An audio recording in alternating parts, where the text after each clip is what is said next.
Noelle is a Geo support character with a claymore and a dream to join the Knights of Favonius.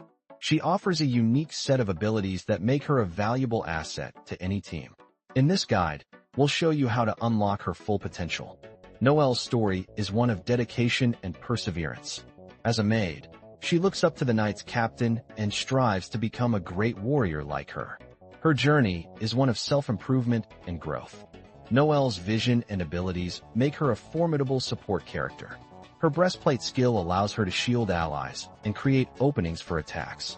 Her sweeping time ability helps to clean up weak enemies and manage crowds. Noelle excels in teams that utilize her support skills. We'll show you the best team compositions that take advantage of her abilities and help you climb the ranks.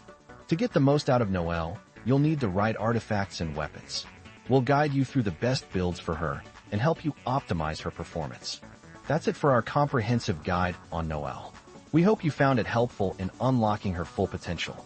Don't forget to like, comment, and subscribe for more Genshin Impact guides and content.